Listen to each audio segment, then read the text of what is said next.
get richer.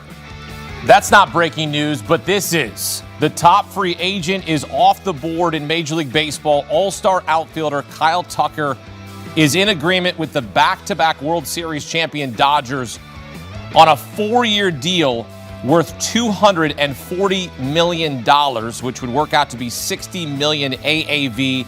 It includes an opt-out after year 2. Tucker, who turns 29 years old on Saturday, was also fielding offers from both the Mets and Blue Jays. He's one of the best left-handed bats in baseball. He's hit at least 20 homers in 5 straight seasons, but he has dealt with injuries the past 2 years. Get some instant analysis. Welcome in former MLB Executive of the Year and CBS Sports Baseball insider Jim Bowden. The Dodgers, again, here we are again, talking about the Dodgers swinging a big deal. Your reaction is what to landing Kyle Tucker? Yeah, so as we watched the Dodgers won their second consecutive World Series and we looked at their team and we said in the offseason, what are the 2 biggest weaknesses that the Dodgers had last year, right? Number one, they didn't have an impact closer. Well, they went out and they got Edwin Diaz in free agency this offseason. He was just the best closer in the National League last year. The other big need they had was improving the defense in right field. Teoscar Hernandez, well below average defensively. And we saw that in the playoffs and the World Series. So what they do? They went out and got Kyle Tucker, the number 1 free agent in this entire class. This is a player at 29 years old in his prime. 30 homers, 30 steals is what he's averages. That's what he is. Plus defender in right field, plus base runner, plus arm. So the Dodgers basically look at their team that won 2 straight world championships, Akeem, and they said, look, we had 2 little weaknesses, right? And we just fixed it with the best free agent right fielder and the best closer that was available in this marketplace. And at the same time, how did they do it? They just outspent the Mets. They outspent the Blue Jays and all the competition. The Mets had offered $50 million a year times 4 years. The Dodgers came in and said, yeah, okay, we'll offer 60 times 4. Sit down, shut up. We have Tucker, you don't. Look, I mean, Steve Cohen just tweeted that there was smoke. Clearly there was smoke in Los Angeles, not in New York. What more can you tell us about how this deal came together?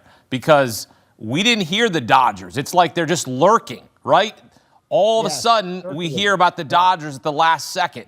We had heard that it was a 2-team race. There was Toronto and the New York Mets.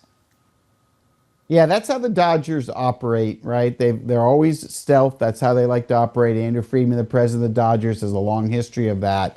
And look, the Blue Jays, according to our sources, they had the longest term offer on the table for Kyle Tucker. And the Mets, they made their offers public. They leaked out the numbers. Why they did that, I'm not quite sure. But I want you to keep in mind, the New York Yankees made the opinion they don't think Tucker could succeed in New York. They thought he would succeed in LA or Toronto, but they weren't sure that this was a good fit for New York. I guess the Mets felt differently, and it would have been fascinating if he signed with New York, how that would have played out. But even his former teammates in Houston kept telling me, I can't see him signing with the Mets. I think he's going to probably sign with Toronto. But what happened here is the Dodgers do what they do. They paid a luxury tax this offseason, which is more money than 16 teams' entire player payroll. And they sat there and they said, look, we're making so much money. Let's just go overspend. Let's make an offer so good for Kyle Tucker he can't say no. And that's what they did. Nobody's close to $60 million a year. That's $10 million or more than the Mets offered. So the Dodgers just yawned it out. They waited the whole offseason and they said our 2 biggest needs, a closer and an impact right fielder. They got both, and now they are set up. Clearly the favorites in Vegas, Akeem, to win their 3rd World Series in a row. And I'll be honest with you, when we get done this hit, I am going to go online. I am going to book my hotel for the World Series next year in Los Angeles. Okay. All right. That's fine. You can get ahead of that. I mean, they have the shortest odds to win the World Series for a 3rd year in a row. Look, when you look at the Dodgers lineup, where does Tucker fit and where are you slotting him in? Yeah, so that's a great question. So the good thing about Tucker and the important thing about Tucker is that he's 29 years old, because this is an aging roster, right? Freddie Freeman is now 35. Mookie Betts is now 32. So I think we're going to put Kyle Tucker either in the 2 spot or the 3 spot. I think at Freddie Freeman's age, it's okay if we drop him down a spot or 2. So maybe we end up going Ohtani, Betts, Tucker, Freeman, something like that. Maybe even put Will Smith in between Freeman and Tucker. But it's somewhere in there. I mean, look, you know what you're getting with Kyle Tucker. Plus defense in right field, 30 homers, 30 steals. And by the way, the other thing that's great about this spot for Tucker is he doesn't have to be the headliner. He's not going to be on the cover of the media guide or the yearbook. He's not going to be on the front of the iPad, or he's not going to be on the billboard. That's not what he is. That's for Ohtani. That's for Freeman and Betts and Yamamoto. Kyle Tucker can just be a support player at $60 million a year. It must be nice to pay somebody $60 million a year and have the roster that you have. They're the Monstars, except these Monstars don't lose in this real-life movie and the reality that we live in. The reality for other teams like the New York Mets, where do they go from here? Because they still need a bat.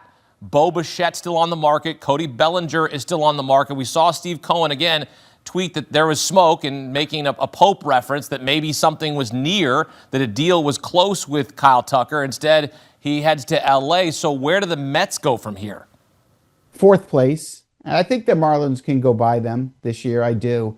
I mean, I'm not sure I understand what David Stearns is doing outside of the fact he's trying to make the Mets the Milwaukee Mets, and he's trying to win in New York the way he did in Milwaukee, and I just don't think that's going to work. I got to be honest with you. I mean, let's be realistic of where they went. They went from the 38 homers that Pete Alonso delivers to 20 homers of Polanco. They didn't like Alonso's defense, apparently, even though he was great at scooping and picking at first base. Instead, they want Polanco to play first base, who's played 1 inning of 1 game in his entire Major League career there. They moved on for Brandon Nimmo, who hit 28 homers last year, and they bring in Marcus Semien, who's 35 years old, and the age in decline is catching up to him. So I'm not quite sure I understand what they're trying to do. They've lost out on every starting pitcher so far on the open market in both trades and free agency. So do they pivot now to Framber Valdez, perhaps? Do they pivot to Bellinger? I don't think so. So I'm really not sure what the plan is there, outside of the fact that I think David Stearns wants to build a team around Carson Binge and Jet Williams and Nolan McLean and Jonah Tong and be young and grow it and be young. But here's the problem. The Braves and the Phillies are in your division, and they are way better teams than you are right now. And now that you lost out on Tucker, it's going to be tough to overcome it regardless of what you're going to do. My understanding is the Phillies are pretty close to signing Bo Bichette. And by the way, Toronto might pivot after losing out on Tucker. They might up their offer Bichette to try to get that deal closed. So that's something to watch. I can't see the Mets jumping in here and getting Bichette. So I'm not really sure what David Stearns is going to be able to do outside of the fact that this is a team that is not going to be projected as a playoff team by most analysts that are covering the sport. Well, the Mets offseason has been defined by subtraction, then addition, in an offseason where they needed to add, and instead they continue to subtract and detract because their fans are none too pleased. And you know that we have a lot here at CBS Sports HQ, and they're just not sure where they're going. And I get the frustration. Now that the domino has fallen with Kyle Tucker here, Jim, what does this mean for Cody Bellinger and his market? Yeah, so the New York Yankees want to bring Bellinger back. GM Brian Cashman has been very clear this entire offseason that that is his number one priority. They have offered him a 5-year deal at $32 million a year. He has turned that down. His representatives, Scott Boras and the Boras Corporation, are looking for 7 or 8 years. Brian Cashman has been open-minded in giving him an opt-out to try to get him to sign, but they're not going to 7 or 8 years. So the question is, does the Boras Corporation have 7 or 8 years from anybody? And if they do, Cody Bellinger will sign there because Scott Boras will want to prove a point to the New York Yankees. But if he doesn't have it there, I think he goes back to the Yankees and they work out this deal. And, I think it helps the Yankees that Tucker's signing for 4 years because Bregman signed for 5, Schwarber signed for 5, Alonso signed for 5. Why should Bellinger get 7 or 8? Suarez signed for 5. I can go on and on. So I think at the end of the day, Bellinger's going to go back to the New York Yankees. That would be my guess. But look, the one thing I don't know, maybe Steve Cohen's going to react to losing Tucker and turn around and give Bellinger the 7 or 8 year deal. I don't know. Anybody can do that. Yeah, I mean, look, you got to figure out that they've got to respond now. I mean, this is you're losing another player.